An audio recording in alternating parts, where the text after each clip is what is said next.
নমস্কার বন্ধুরা।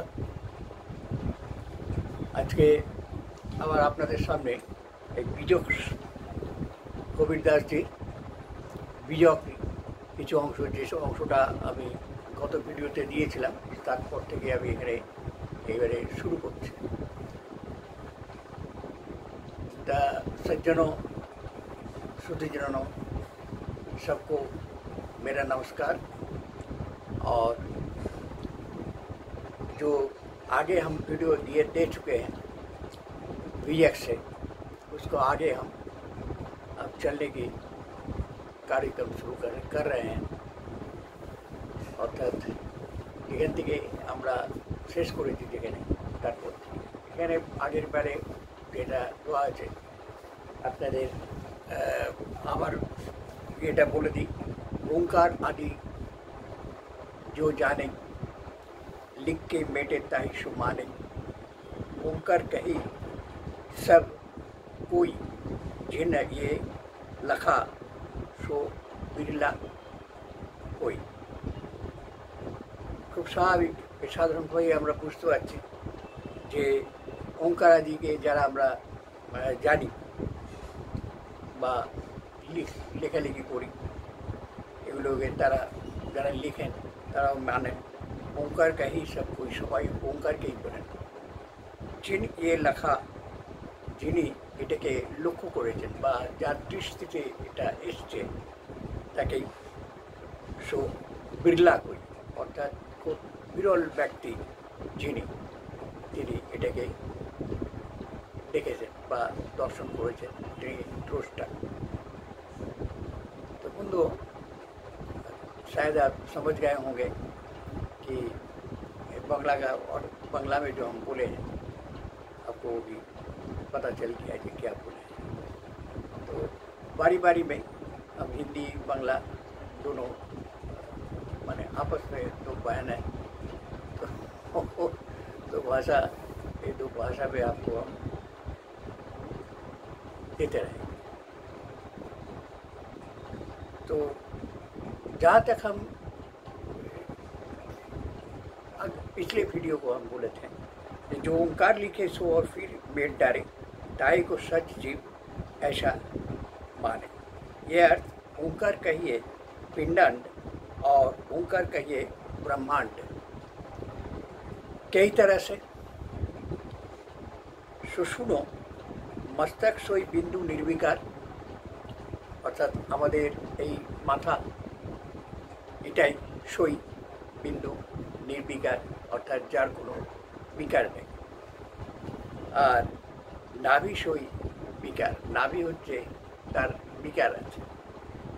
অর্ধমাত্রা, আমরা ওঙ্কার লিখতে গেলে এরকম দিই, অর্থাৎ এই বছর থেকে এই অর্ধমাত্রা হয়ে এইভাবে আসছে।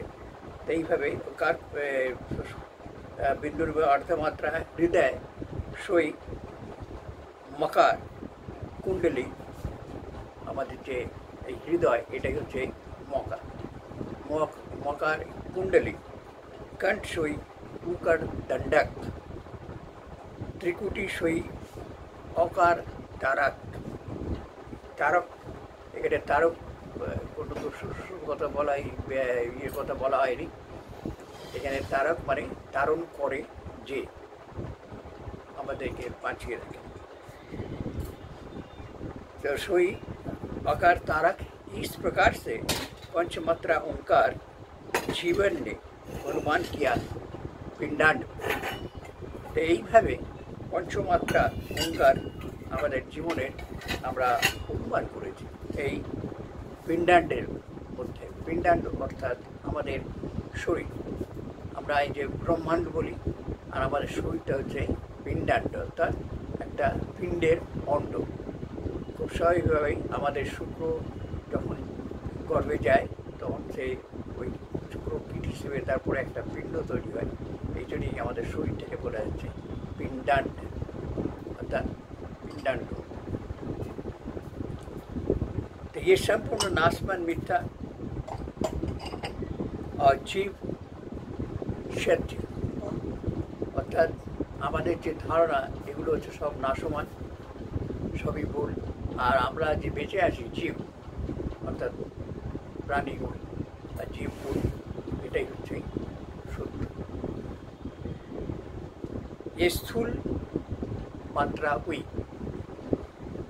अब सूक्ष्म मात्रा पिंड को सुनो।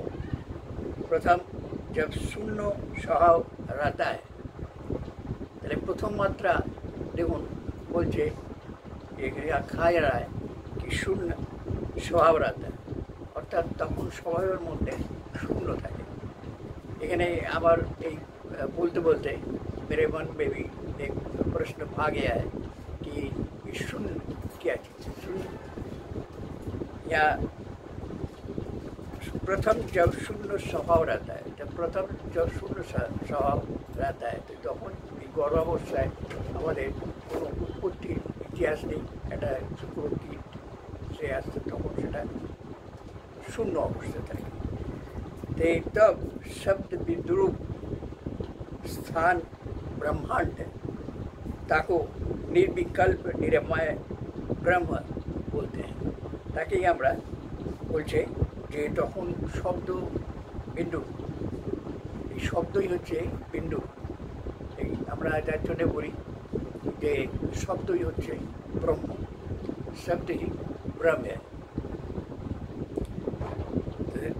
ताको निर्विकल निरमय ब्रह्म बोलते हैं।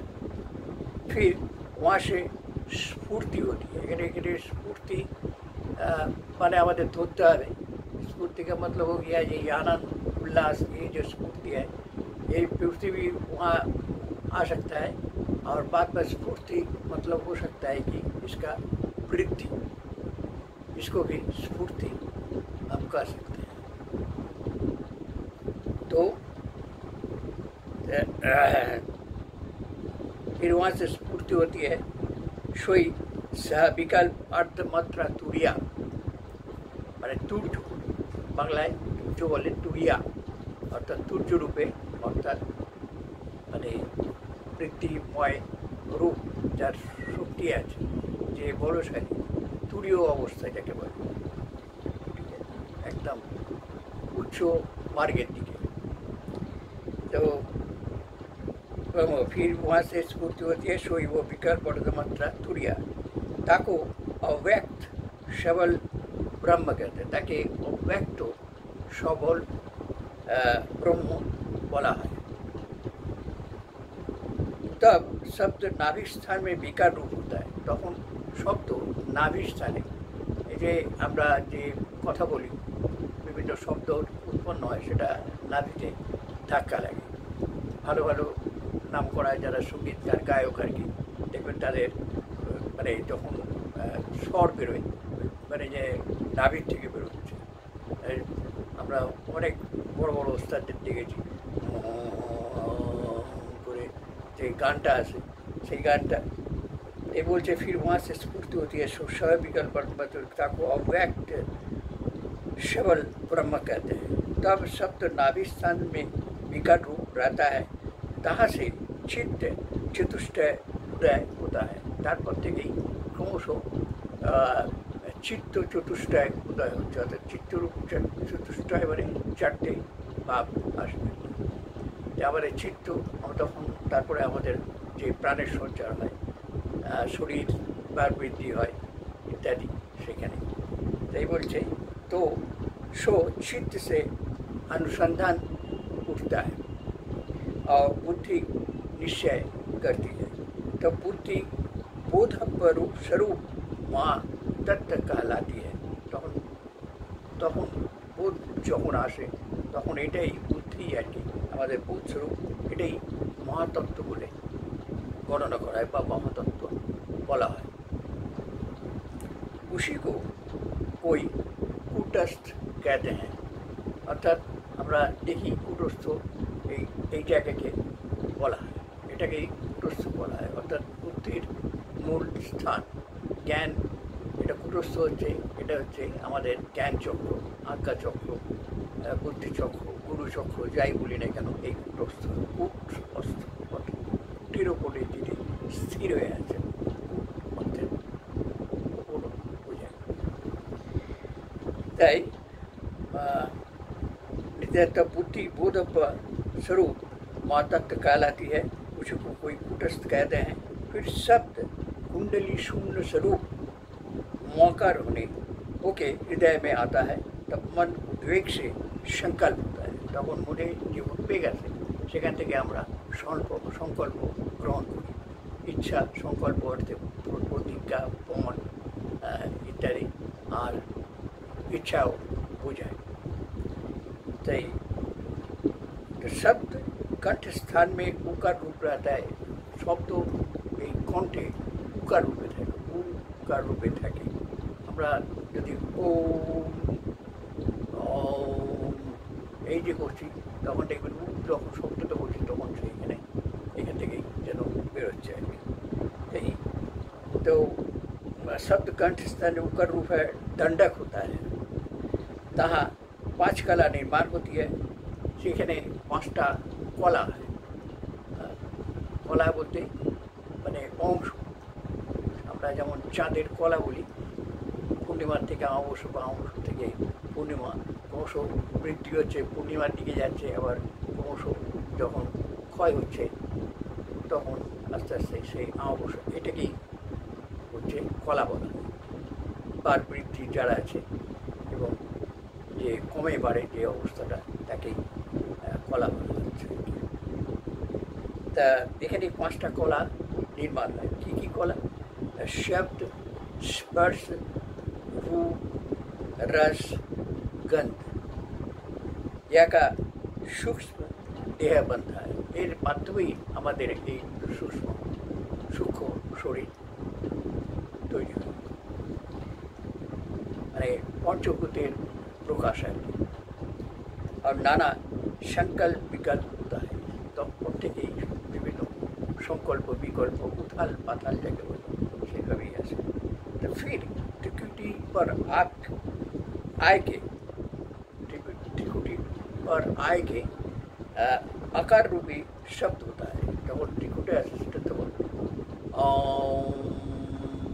এই যে এই অকার এখান থেকে আসছে। ऐसा पंचमात्रा मिल के स्थूल ओंकार बनता है। तो এইরকম पंचमात्रा मिलेई ओंकार तैरी है। फिर अहंकार लेके फूटता है। सो वैखरी में जाकर 34 कला धरता है। যখন বৈখরি একটা অবস্থা আর কি সাধকদের, সেই অবস্থায় গিয়ে 34টা কলা হচ্ছে। तो ओंकार सोई ब्रह्म और 34 अक्षर सोई माया। এই ओंकार হচ্ছে ব্রহ্ম, আর এই আমাদের এই 34টা